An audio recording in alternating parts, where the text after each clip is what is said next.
Hello everyone and welcome back to Cooking in My Parents' Kitchen, Science That You Can Eat with Miss Jill. I'm feeling a little under the weather today just because of the storms coming in. My allergies are killing me, so I decided I wanted to do something fun and fall themed because I just can't stand it not being fall anymore. And the temperatures are finally starting to get a little bit lower, so I'm using this as an excuse. And today, you really get like a 4-for-1 out of this video because not only are we gonna roast some pumpkin seeds, which are one of my favorite things in the whole world, but we're gonna make 3 different baking soda volcanoes. But instead of volcanoes, we are gonna put them in some pumpkins. So stick around, hang out with me, and see all the science behind our fun pumpkin volcano.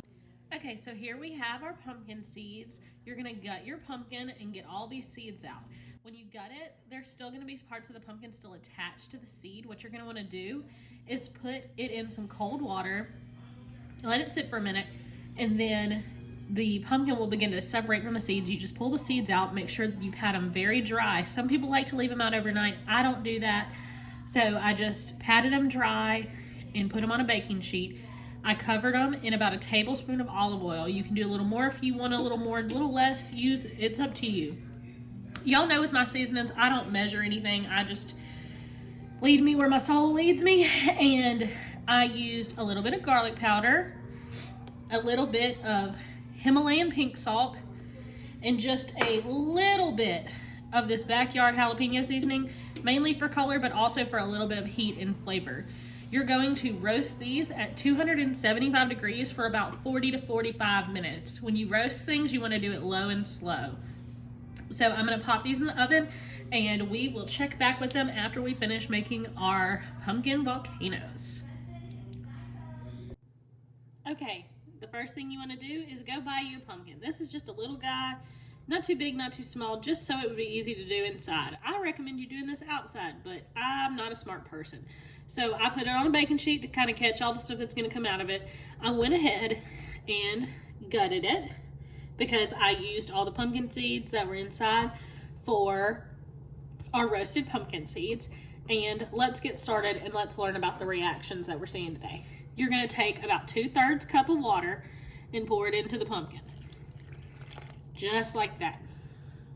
Then you're going to take 5 tablespoons of your regular baking soda. It doesn't have to be name brand, it can be any kind of baking soda. So let's count it out with me. 1,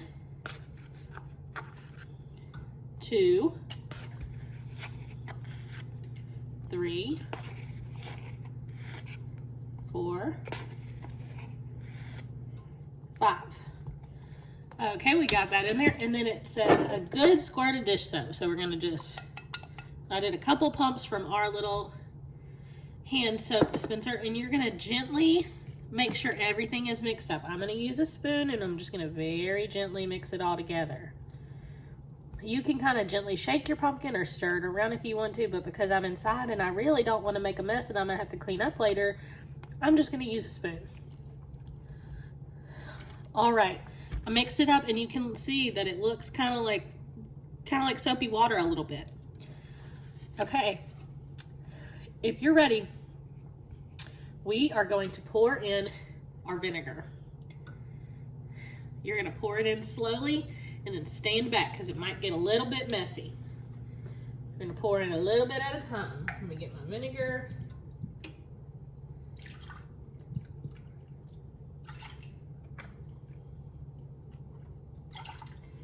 You're gonna do a whole cup of vinegar. Distilled white vinegar is preferred. So let's count it down and pour it in. 3, 2, 1. Woo! Oh, this made a huge mess. Oh my gosh. Okay, well, my whole plan for not making a huge mess that I had to clean up later went immediately out the window. But this was so fun. Now let's talk about the science that we're seeing here. The baking soda and the vinegar are the 2 reactants in this specific experiment. There can be lots of different reactants, but ours here are baking soda and vinegar. They combine, and one of the products is carbon dioxide. Carbon dioxide is what happens whenever we breathe out. We breathe in oxygen and we breathe out carbon dioxide. And carbon dioxide is made here just now. The gas, the carbon dioxide, is what creates the bubbles that ooze out. The dish soap works to trap the carbon dioxide and creates more and bigger bubbles. And if you want to do it bigger, do it bigger. Use a big pumpkin and put a whole lot more vinegar and a whole lot more baking soda in it. It's up to you. Well, that was our first pumpkin. I'm going to take a few minutes and clean up the massive mess that I made. We can't say it wasn't fun, but we can say it was definitely messy. So hang out for just a few more minutes and we'll be back with pumpkin number 2. Now that I have cleaned up the massive mess from the first pumpkin, it's time for pumpkin number 2, and I'm very excited about this one. This one is a sensory foam pumpkin. So parents, if your child needs help with sensory issues, this would be a great experiment for you to try at home, and it's great for everybody. It's so fun, and it's truly one of my favorite things to do. I've done this many, many times. You're gonna start by mixing 2 tablespoons of yeast with 3 tablespoons of water and mixing it together. It's gonna look like this. It looks disgusting. It smells like bread. Anyway, next you're going to set that aside and then take 1 cup of 3% hydrogen peroxide. You can find this at any drugstore. You're gonna pour it into our pumpkin. This one's gonna, I can just feel the mess. It'll be fine. It'll be fine. Next, you are going to want to take a good pump of dish soap.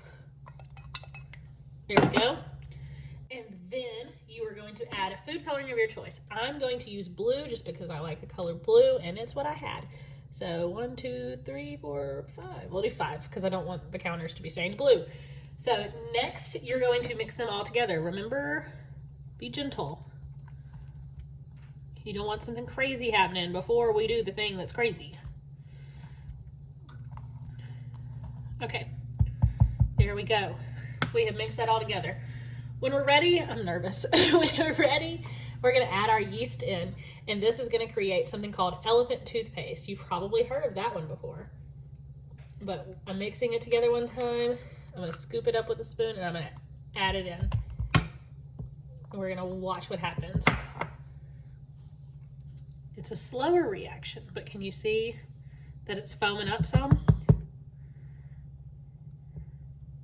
Here she blows. So glad this one didn't make a mess like the other one. Do you see all the foam coming up?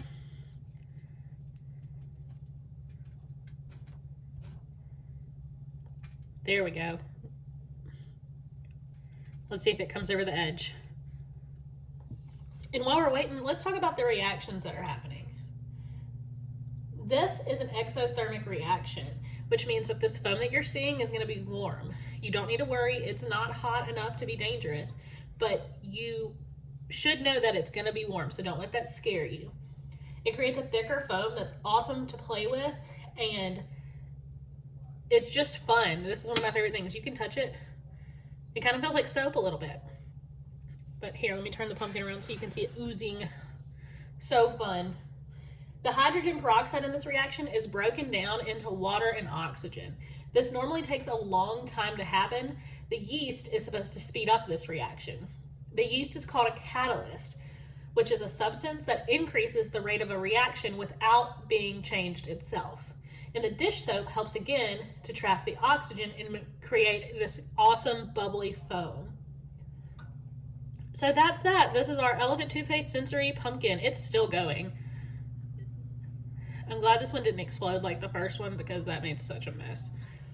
But like I said, maybe do it outside. Maybe be smarter than Miss Jill.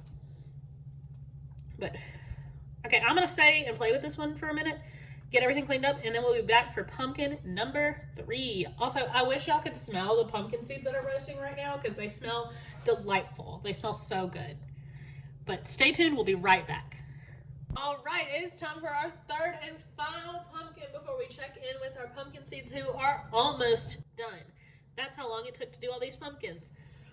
So the last one is called the fastest ooze. This one is supposed to happen really fast. And if it happens faster than that first one, I'm scared. But let's do it. So what you're going to do is you're going to fill the bottom of the pumpkin with water. It did not give us a good measurement, so I just poured a little bit in there, but probably about ½ an inch of water inside the pumpkin. And you're going to add food coloring. And I'm just going to swirl it around just a little bit. Mix it up a little bit. And then you're going to take Alka-Seltzer. And you're going to break 2 to 3 of them up. And you're going to add them in. I'm going to do 3 because I've already made a mess in my kitchen. Might as well make a bigger one. And that's pretty much it for this one. Are y'all ready? Let's count it down. 3, 2, 1.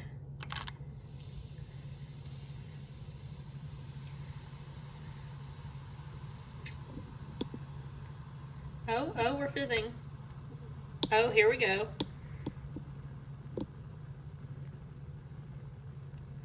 This one was a little anticlimactic, seeing as it was supposed to be the fastest. But I just don't think anything could have really beat that first one because it was just so insane. But while it's oozing, let's talk about it.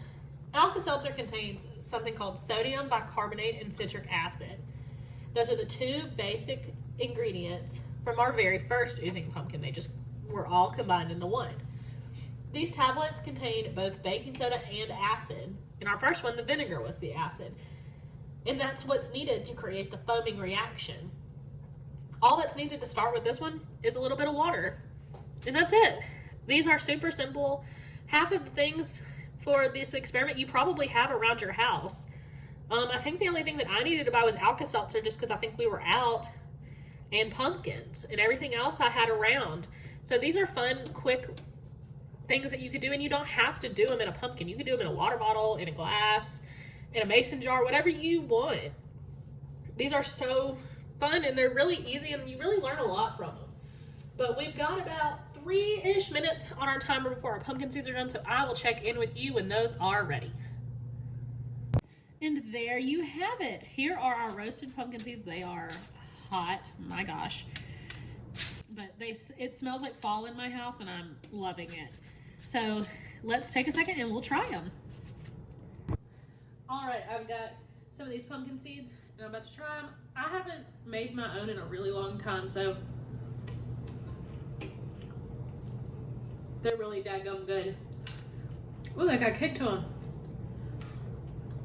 Yeah, these are good. That's all I have for you today. This had a lot in it, and I had a really good time. These videos make me so happy. I love doing them so much. It's not the same as y'all being in the library with us, but it's pretty close, and it gets the job done for now. We can't wait to see you really, really soon, and hopefully we'll be able to have you back with us very soon. In the meantime, as always, be kind, be helpful, and stay safe. We miss you so much, and I'll see you real soon.